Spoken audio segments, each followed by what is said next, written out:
안녕하세요. 저는 현재 사진 스튜디오를 운영하고 있는 30대 여성입니다. 얼마 전 결혼 준비를 했다가 파혼을 했는데요. 지금 생각해 봐도 결혼을 했으면 어쩔 뻔했나 싶습니다. 파혼한 이유는 다름 아닌 예비시댁의 도가 지나친 요구와 저를 속여서 믿음이 사라졌기 때문이었습니다. 제가 한 달에 얼마 버는지 알게 된 전남친의 집안에서는 제 돈만 믿고 몰래 대출을 받아 집을 산 일이 있었습니다. 만일 결혼까지 했더라면 그 집 대출금은 제가 책임져야 했던 거죠. 아무리 전남친을 사랑한다고 해도 이런 일을 겪으니 사랑이고 뭐고 하루빨리 정리를 해야겠다 싶었습니다. 결혼 준비 과정부터 순탄치 않았던 저의 사연을 지금부터 시작해 보겠습니다. 저는 사진학과를 전공하고 나서 사진 편집 디자이너로 취업을 했습니다. 여러 프로그램을 다룰 수 있었고 이름 있는 기업에 들어가 일을 하다 보니 경력이 쌓여 조건 좋은 회사로 이직도 할 수 있었습니다. 한참 일만 하며 살다 보니 연애는 뒷전이었는데 그래도 일하는 그 자체가 참 좋더라고요. 그렇게 30 초반까지 회사 생활을 하다가 모은 돈을 가지고 스튜디오를 오픈하게 되었습니다. 집이 강남이라 스튜디오도 자연스레 이쪽으로 알아봤는데요. 마침 역삼동 쪽 괜찮은 건물 지하에 자리가 나서 계약을 했습니다. 뷰티 모델 촬영부터 제품 촬영, 광고 촬영, 그리고 룩북이나 광고 영상 촬영까지 진행하다 보니 개인은 물론 기업에서 문의가 많았습니다. 어느 정도 자리가 잡혀갈 때쯤 지인 소개로 예비 남편을 만나게 되었는데요. 이름만 대면 알만한 자동차 회사의 디자인 센터에서 근무한다고 했습니다. 소개받은 날 이후로 계속 연락을 하며 지내다가 한 달 후 정식으로 사귀게 되었어요.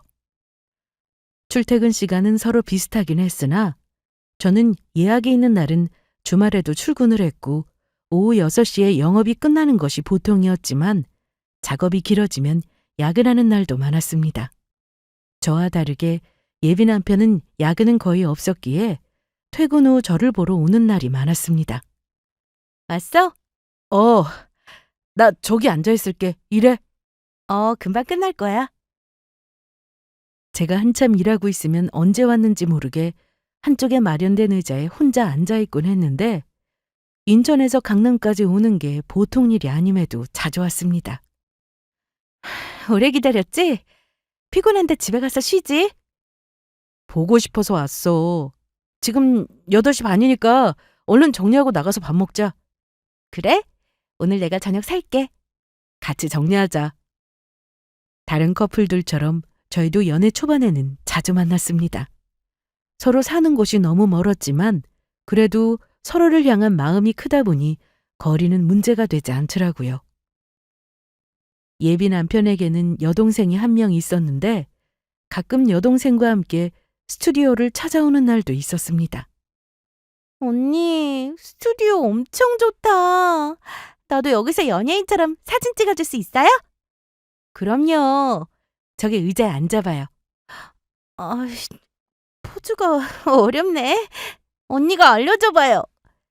여기 사진들 보고 비슷하게 따라해보세요. 예비 신우는 회사에 다니다가 적성에 맞지 않다며 쉬고 있었는데요. 그러다 보니 예비 남편과 함께 셋이서 자주 만나곤 했습니다. 어머머, 저 꼭 연예인 같지 않아요? 사진 엄청 잘 나왔다. 푸사로 올리게 얼른 저한테 보내줘봐요. 그렇게 마음에 들어요? 잠깐만요. 금방 전송될 거예요. 제가 운영하는 스튜디오에서 와서 사진을 몇 번 찍어줬는데 연예인 프로필 사진처럼 예쁘게 나오니 되게 좋아했습니다. 그날 이후로 예비 남편 없이 혼자 찾아오기도 했는데 돈을 받긴 그래서 원하는 대로 찍어주었어요. 그런데 한 번은 서로 기분이 상했던 적이 있었습니다. 광고 사진 촬영 때문에 바쁘게 일하고 있던 중이었는데 유명하진 않지만 그래도 좀 알려진 연예인이 와 있었어요. 그때 예비 신호가 연락도 없이 찾아왔죠. 언니, 저 왔어요. 아가씨, 지금 좀 바쁜데 어쩌죠? 그럼 기다릴게요. 시간이 좀 걸릴 거예요. 괜찮아요. 예비 신우는 제가 늦게 끝날 것 같다고 미리 얘기를 했음에도 계속 기다린다고만 했습니다. 아가씨, 아무래도 오늘은 안 되겠어요. 더 길어질 것 같아서요. 괜찮다니까요. 저도 연예인 구경하고 좋은데요.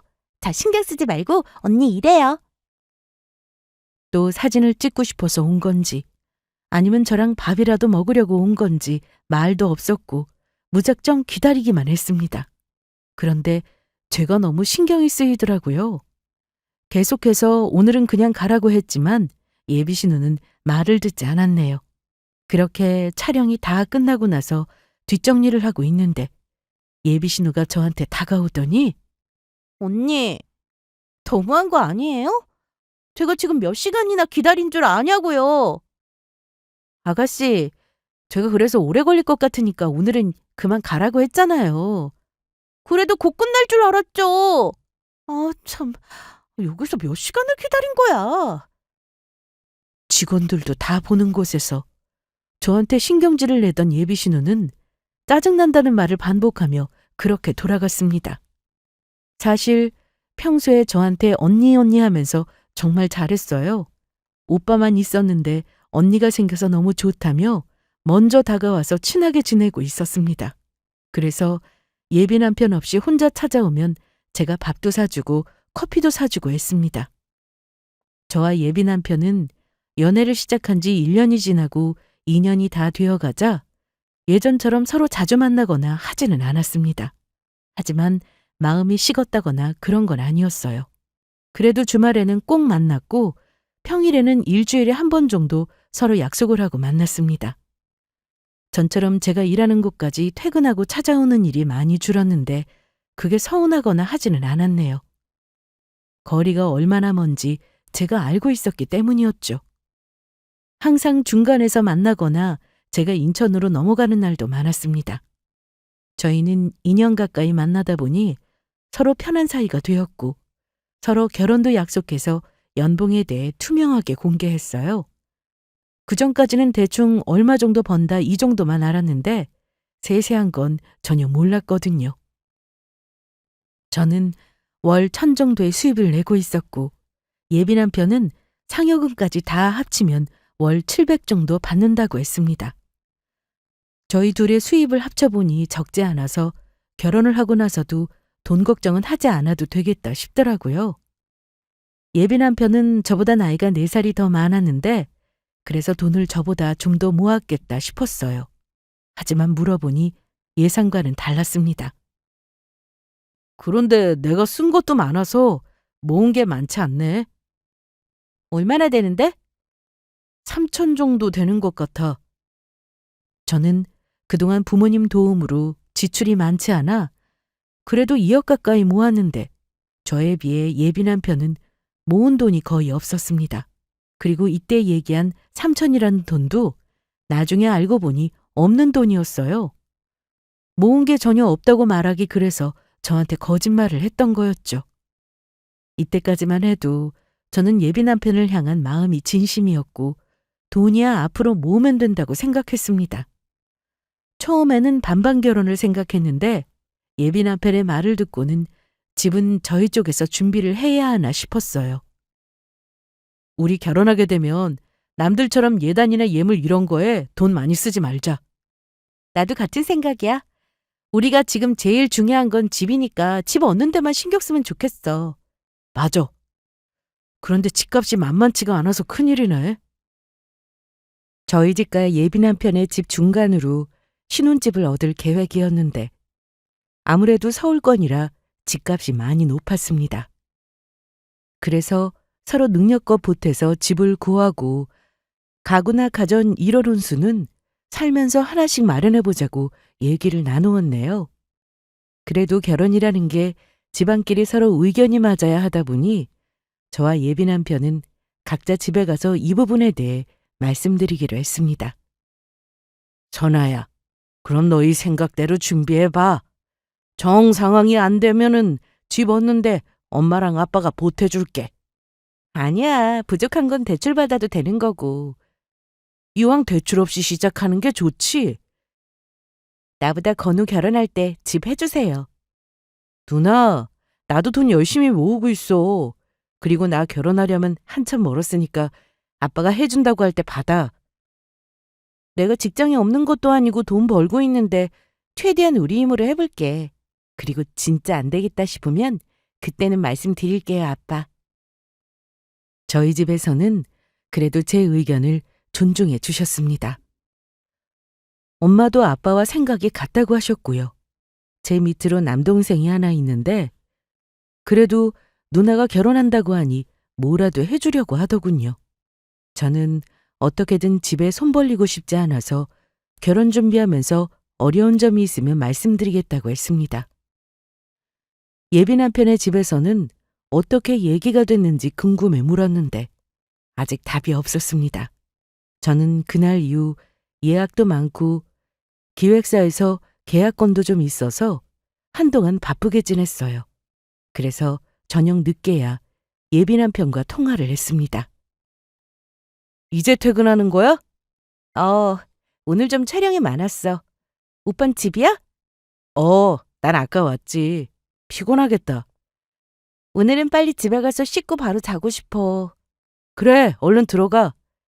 그런데 오빠, 부모님은 뭐라고 하셔? 우리 결혼 준비 말이야. 제 질문에 예비 남편은 뜸을 들였습니다. 바로 대답을 못 하더라고요. 그게 우리 부모님은 나랑 생각이 좀 다르셔.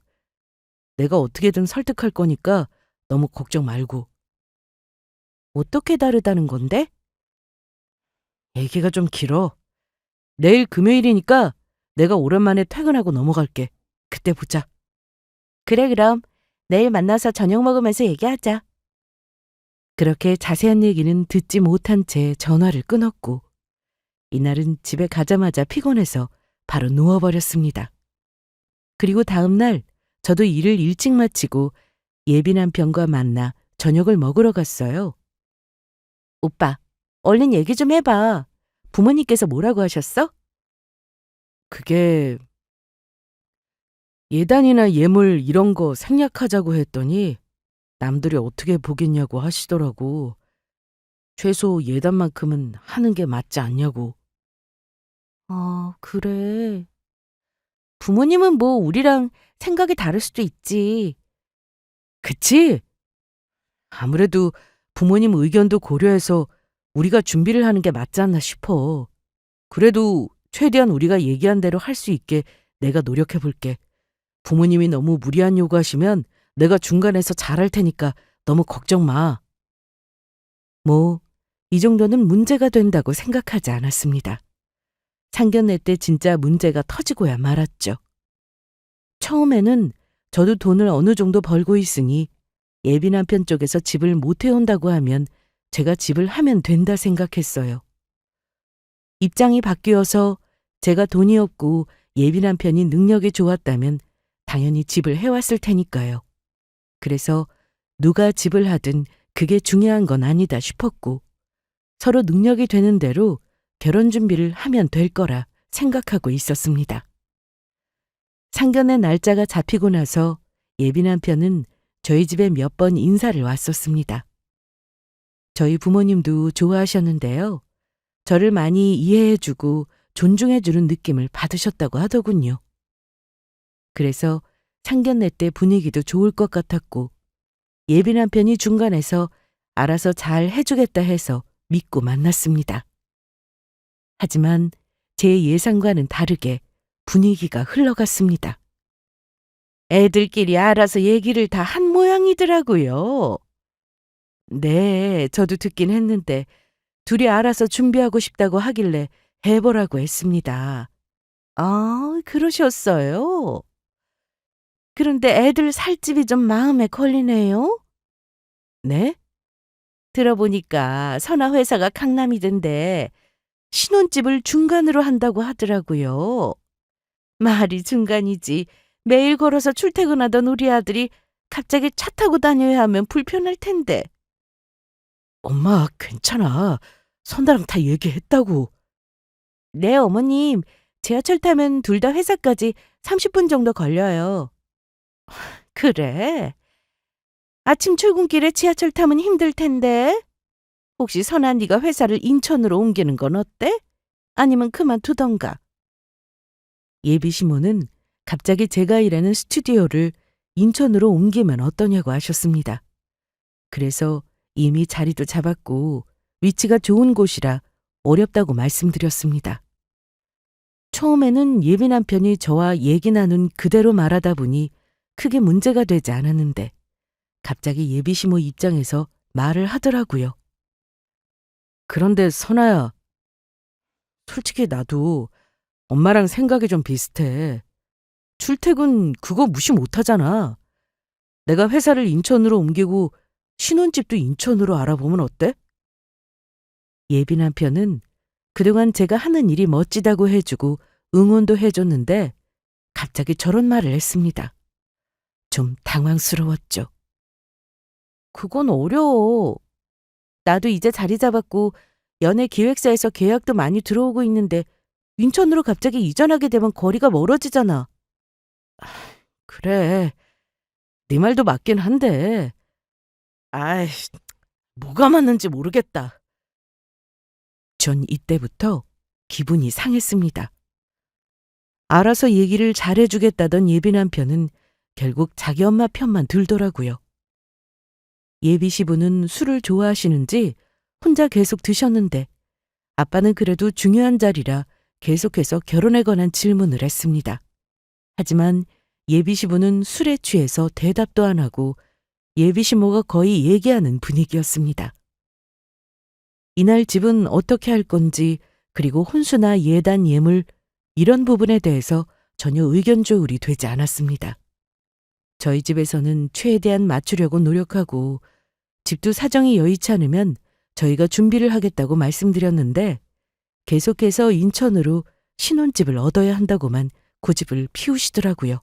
거기다 예비 시부가 너무 취하셔서 더 이상의 얘기는 어려웠고 자꾸만 누워서 주무시려고 하시니 일어날 수밖에 없었습니다.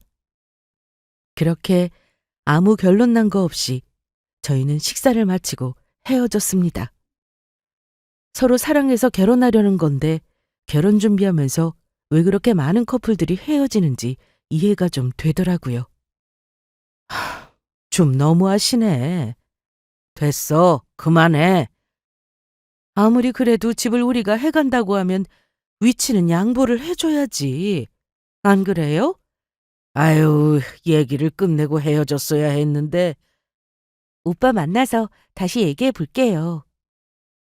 저는 기분이 상하긴 했으나 상견례 날 나눈 대화로 결혼을 끝내자고 하긴 좀 그랬어요. 예비 남편을 아직 좋아하는 마음이 있었기 때문이었죠. 하지만 그 마음이 식기까지는 오래 걸리지 않았습니다.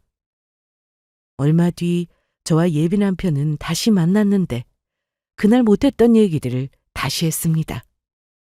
오빠, 정말 내가 회사를 인천으로 옮기길 바래? 어머님은 회사 그만뒀으면 하는 눈치시던데? 아무래도 엄마 입장에서는 내가 우선이니까. 그리고 거기서 내가 네 편만 들면 엄마 입장이 뭐가 되겠어? 그래서? 오빠 생각은 뭔데? 난 네 의견에 따를게. 정말이지? 말 안 바꿀 거지? 어. 그런데 말이야. 정말 아버님 말씀대로 해주시는 게 맞아? 그래야지. 오빠가 좀 보태면야 좋지만 상황이 안 되면 집은 우리 쪽에서 준비해도 괜찮아. 저희는 서로 대화하면서 제가 집을 하고 예비 남편이 혼수를 하는 걸로 얘기를 끝냈습니다. 상황에 따라 어느 한쪽이 더 부담해야 하는 건 어쩔 수 없었어요. 그리고 저는 그게 꼭 남자여야 한다고 생각하지 않았습니다. 여유가 되는 쪽이 더 부담해서 집을 얻을 수도 있는 거니까요. 예비 남편은 이렇게 결론이 나자 출퇴근 시간이 늘어난 건 괜찮다고 했습니다. 1시간도 아니고 30분 정도면 충분히 다닐만 하다고까지 했죠. 그러면서 집에 가서 잘 말씀드리겠다고 하더군요. 그래서 저는 이렇게만 진행되면 더는 문제가 없을 거라 생각했어요. 일주일 정도 지나서 예비 시모에게 전화가 왔는데 한번 집으로 오라고 했습니다. 전에도 한 번 갔었는데 그때는 결혼 얘기가 오갈 때가 아니어서 부담 없이 갔었어요. 하지만 이번에는 달랐죠. 예비 남편의 집에 도착하자마자 결혼 얘기를 하기 시작하셨는데 들을수록 기가 차서 이게 뭔가 싶더라고요. 제가 너무 화가 났던 건 줏대없는 예비 남편의 행동이었습니다. 제 앞에서는 뭐든 동의하더니 어머님 앞에서는 말이 싹 달라지더라고요. 내가 우리 지훈이한테 얘기는 들었는데 네가 집을 해오고 우리가 혼수를 하라는 게 맞니? 네, 오빠하고는 그렇게 얘기했어요. 그래, 그것까진 내가 알겠다. 그런데 예단은 어떻게 할 거니? 형식적으로라도 예단은 하는 게 맞지 않아? 분명 예비 남편과 얘기를 했을 때는 제가 집을 해가는 거니 예단은 생략하자고 했었습니다. 그때 분명 알겠다고 했고 그대로 집에다 말씀드린다고 했는데 이 부분은 전혀 모르고 계시더라고요. 예단이라면 어떤 걸 말씀하시는 건지. 그래, 잘 모를 수도 있지. 그래서 오늘 내가 너 오라고 한 거야. 뭐 요즘 사람들 결혼할 때 이것저것 다 생략한다고 하는데 그래도 한 번뿐인 결혼인데 다 빼면 되겠어? 일단 우리가 친척이 좀 많아서 한복을 다 맞춰야 될 것 같아. 그런데 아무거나 할 수 있어? 고급 한복으로 해줘야지. 그리고 예물까지 하면 5천은 예단비로 받아야겠다. 엄마, 그리고 그것도 말해야지. 그래. 우리 수연이 명품 가방도 하나 필요해. 네? 어머님, 뭔가 잘못 알고 계시는 것 같은데요. 저희 반반 결혼하는 거 아니고요. 집은 제가 하는 거예요. 그래, 알고 있다. 그래서 가전이니 가구니 이런 건 우리 아들이 준비하는 거잖아. 그래서 예단비 해오라는 건데 무슨 문제 있어? 그리고 우리 아들은 한 달에 700은 꼬박꼬박 통장에 찍히는데 너는 자영업이라 매출이 일정하지 않잖아. 매출 안 나와봐. 우리 아들이 번 돈으로 생활해야지.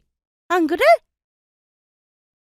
예비 시모는 제가 자영업을 한다고 매출이 일정하지 않을 거라며 은근 무시했습니다. 사실 집까지 해가는데 예단비를 요구하더라도 저렇게나 많은 금액을 요구하실 줄은 몰랐어요. 더 짜증이 났던 건 예비 남편의 행동이었는데 예비 시모가 저렇게 말씀하시는데 계속해서 가만히 있었습니다.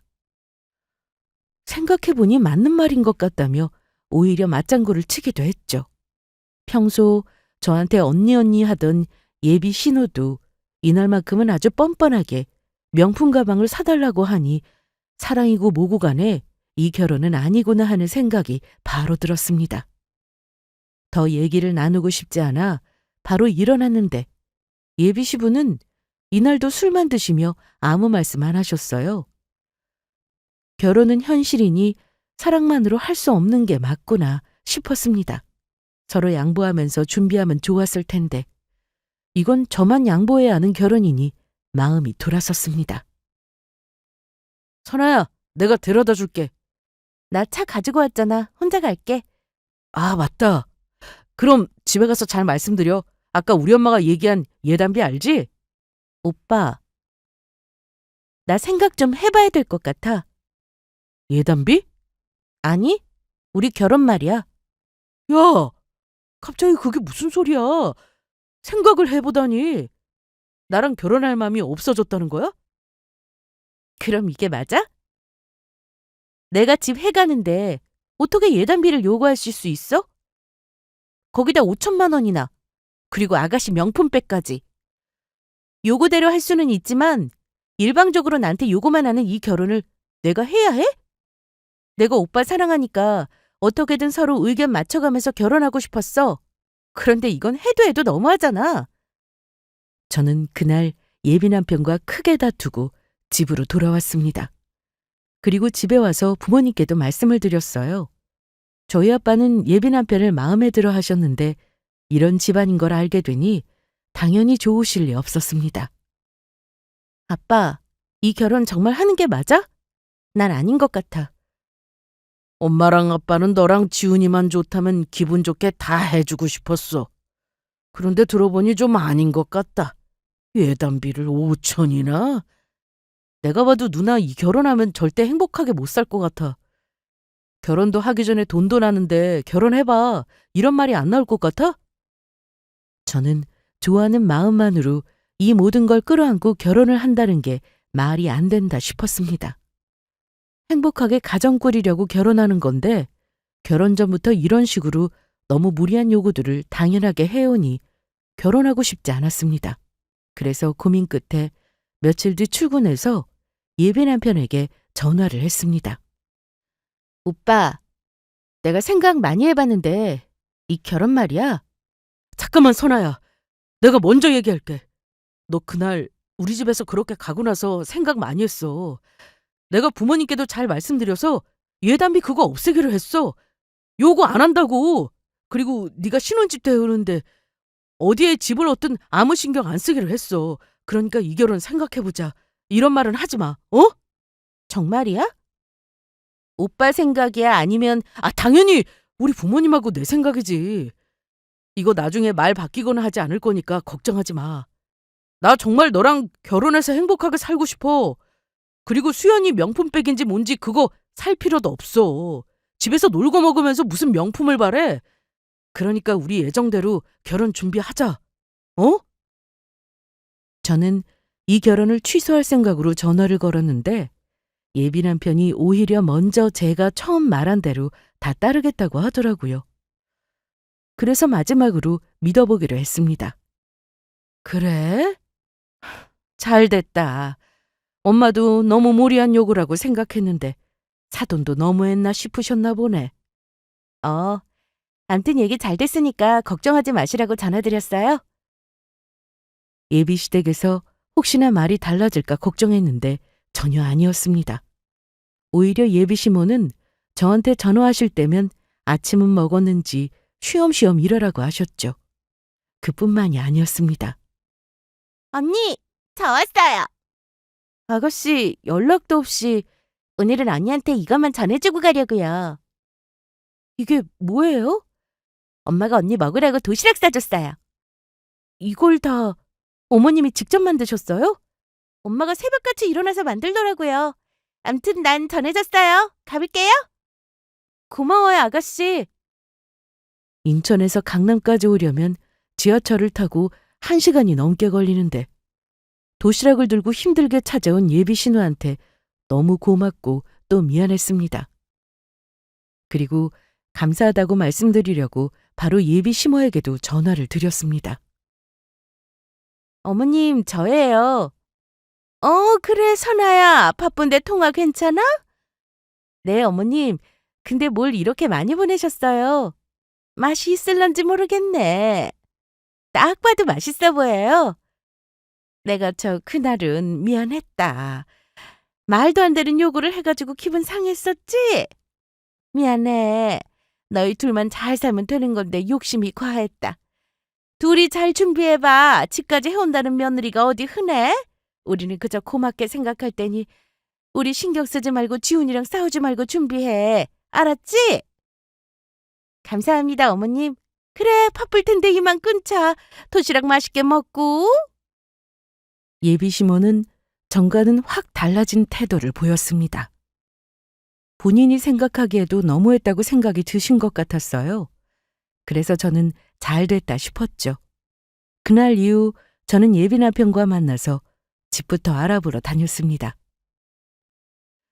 선아야, 집은 강남 쪽으로 해도 될 것 같아. 그럼 오빠 회사랑 너무 멀어질 텐데?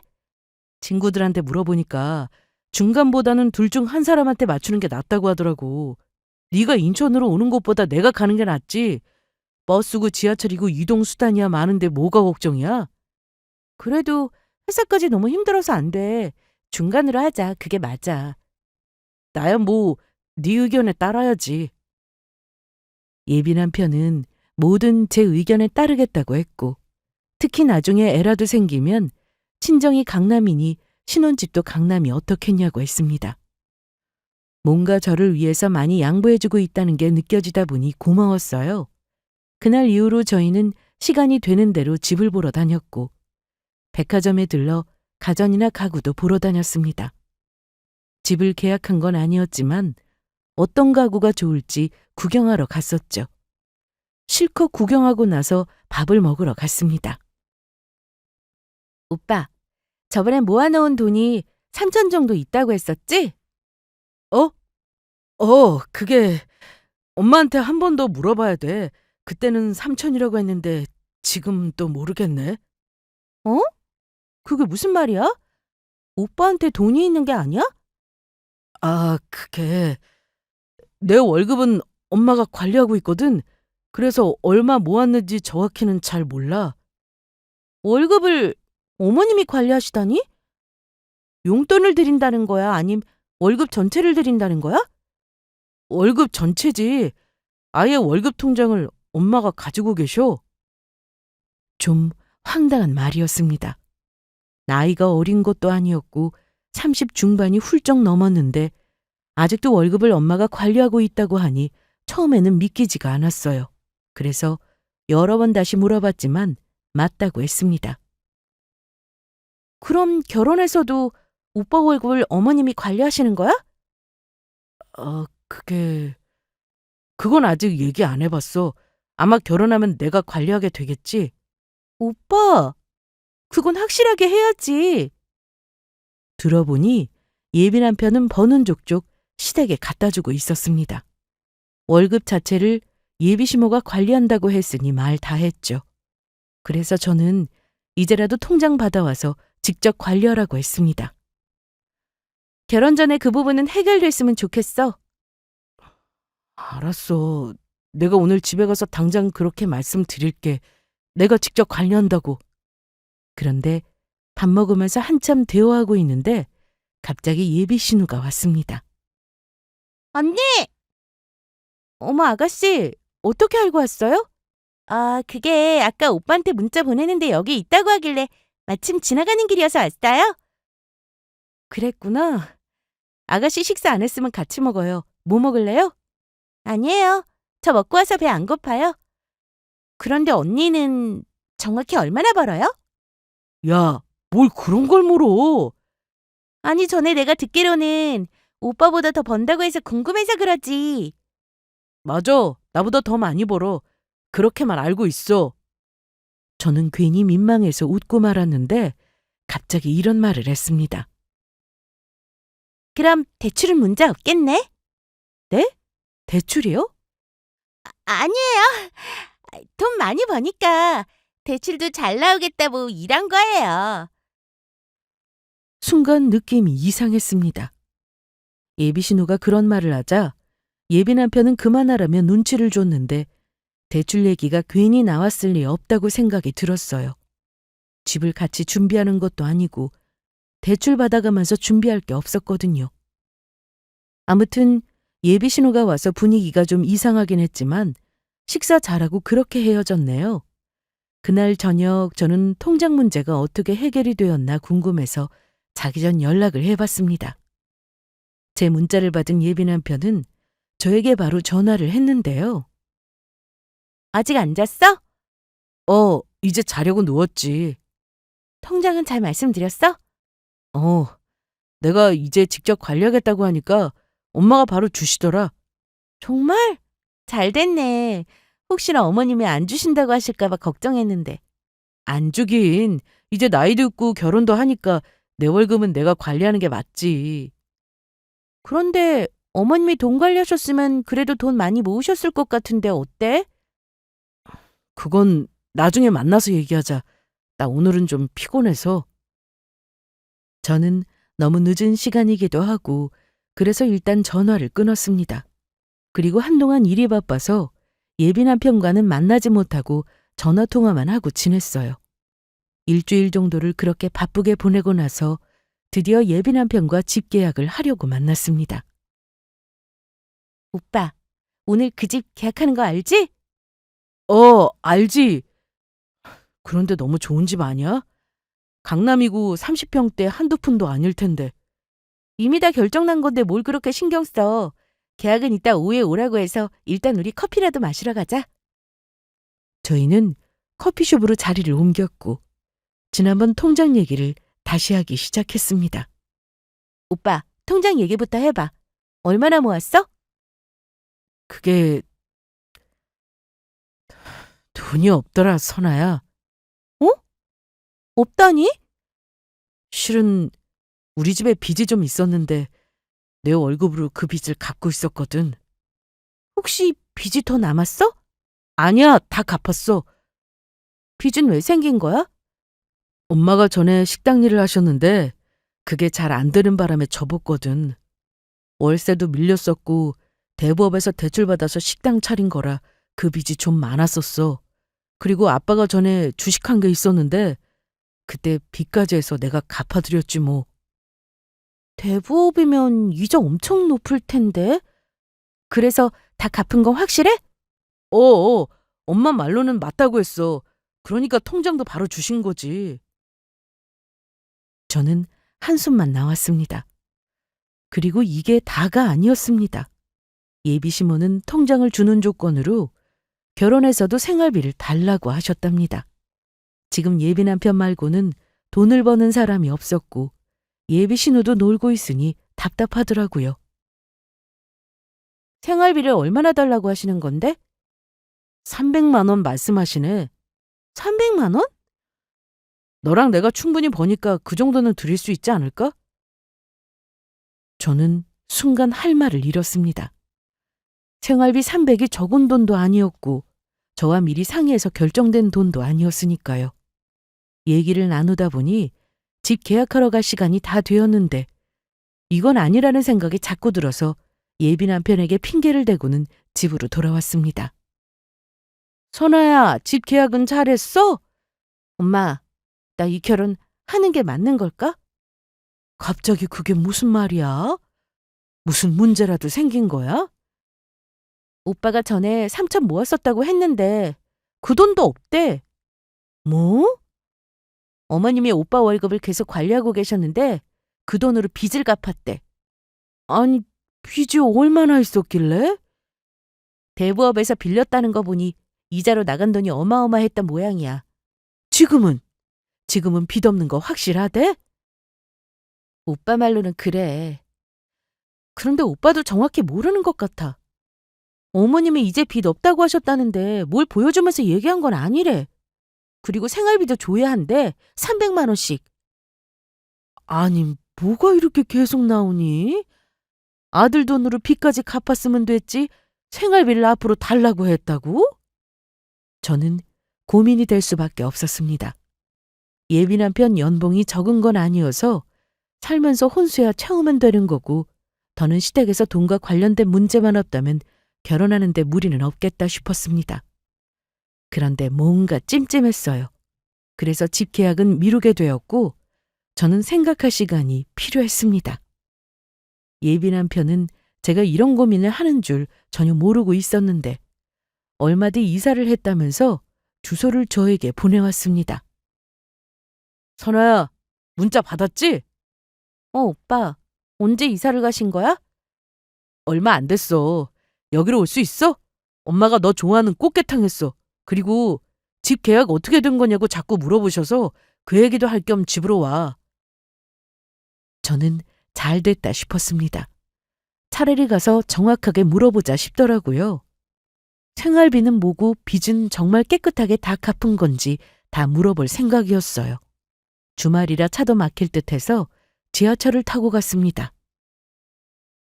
문자로 받은 주소대로 찾아가 보니 신축 아파트였습니다. 브랜드 아파트라 단지도 너무 예쁘게 해놨더라고요. 그런데 예비시댁은 원래 20평대 빌라였는데 빚까지 있었다면서 어떻게 신축 아파트로 이사를 온 건지 그게 좀 의아했습니다. 일단 도착했으니 올라가 봤어요. 어머나, 우리 선아 왔구나. 우리 이사했다. 집 좋지? 네. 그런데 이사하신다는 말씀 전혀 없으셨잖아요. 너희 결혼 준비도 바쁜데 괜히 이런저런 얘기할 거 뭐 있어. 암튼 어서 앉아. 내가 너 좋아하는 꽃게탕 했어. 그런데 어머님, 제가 오늘 온 건 여쭤볼 게 있어서 온 거예요. 뭐가 그렇게 급해? 밥부터 먹자, 응? 네. 그런데 그때 예비 신우가 갑자기 이런 말을 하더라고요. 잘난 언니 덕분에 좋은 집에 살아보네요. 네? 그때 가족들이 하나같이 예비 신우를 쏘아보듯 했는데 예비 신우는 눈치가 없는 건지 계속 말을 이어가더라고요. 뭐 어때? 언니도 다 알게 될 건데. 얘 뭐라는 거야? 가서 수저 좀 가져와. 오빠, 그게 무슨 말이야? 내 덕이라니?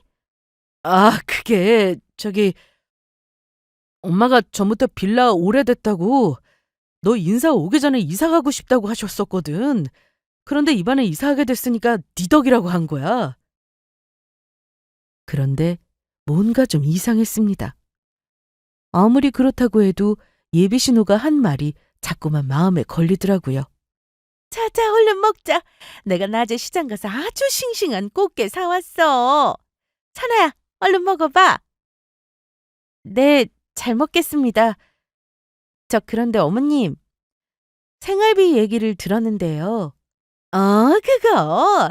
보다시피 우리가 따로 일하고 있지 않으니까 그냥 해본 말이야. 꼭 300만 원 달라는 게 아니라 상황에 맡겨 주면 된다. 그러니까 너무 부담 갖지 마. 그런데 너네 집 계약은 왜 안 하고 있는 거야? 벌써 계약하고 카고도 드리고 그래야 하는 거 아니야? 식장은 예약했잖아.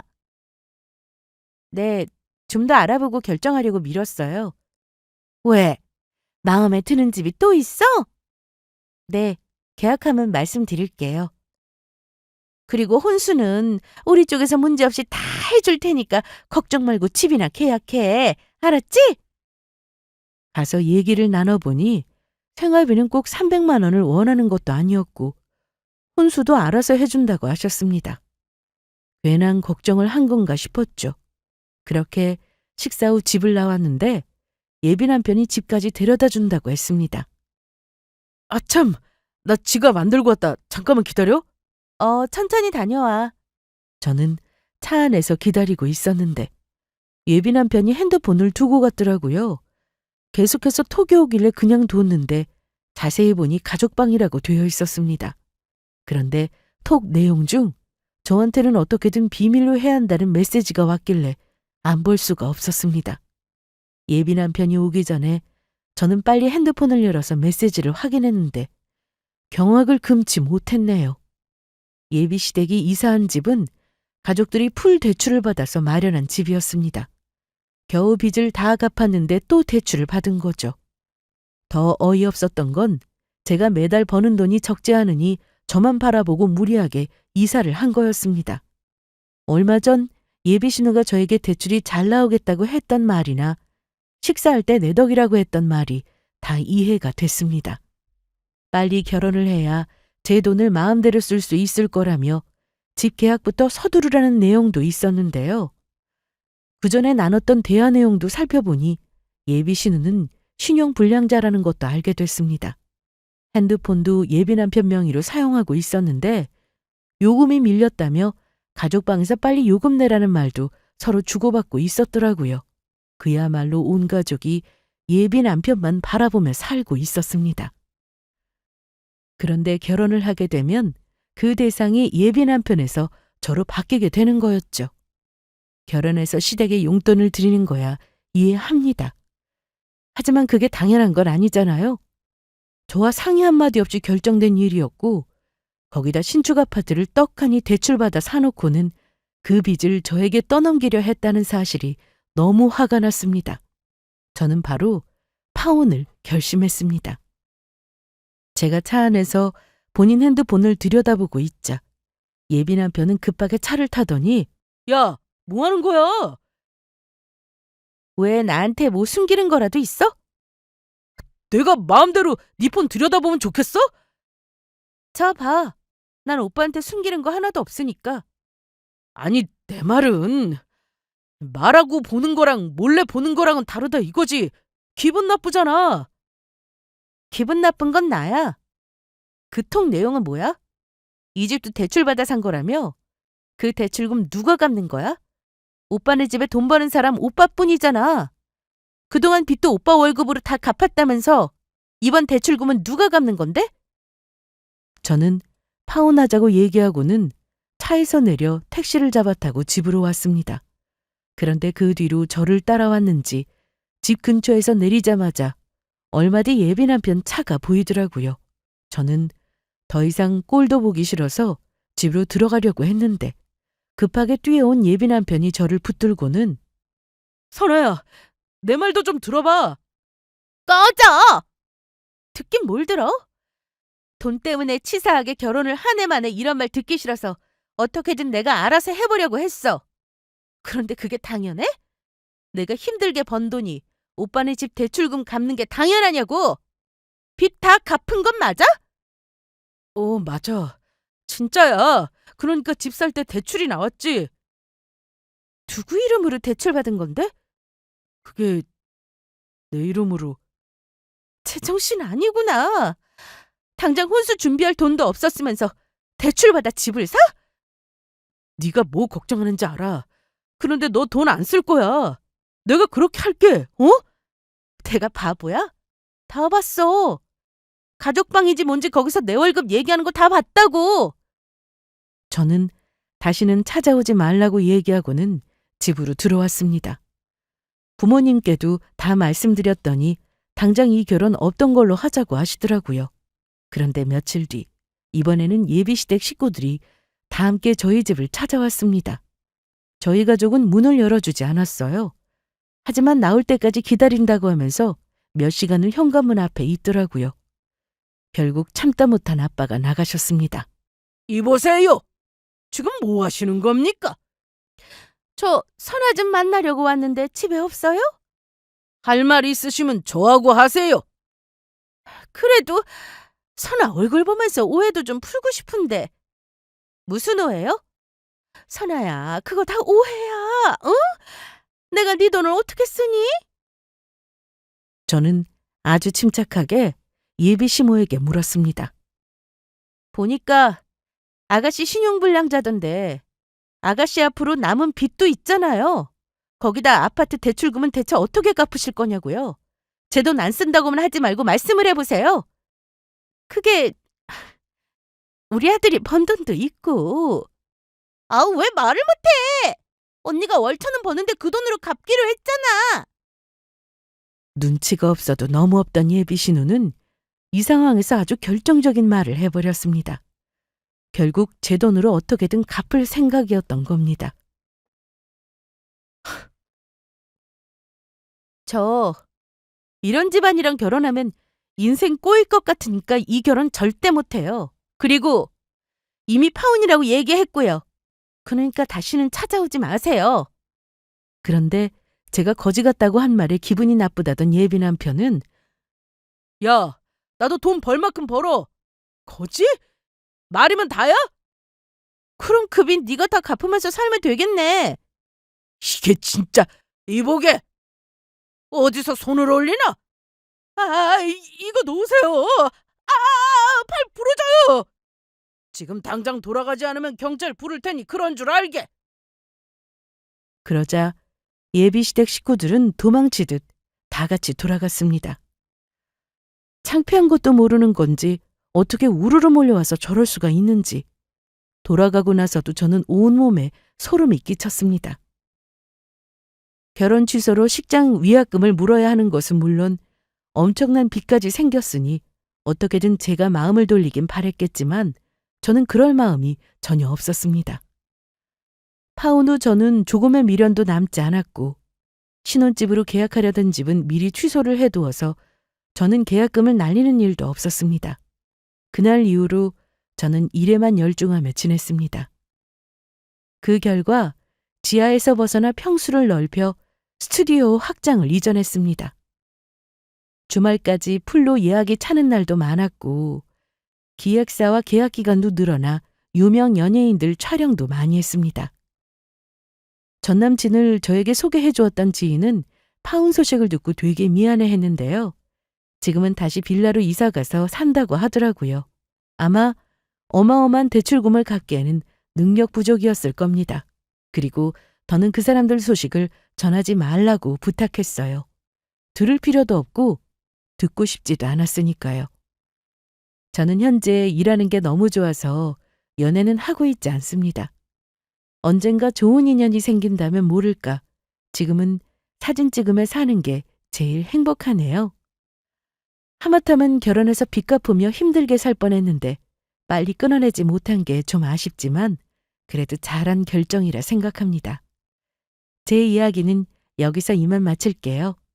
들어주신 여러분께 감사드리고 오늘도 좋은 하루 되시길 바랍니다.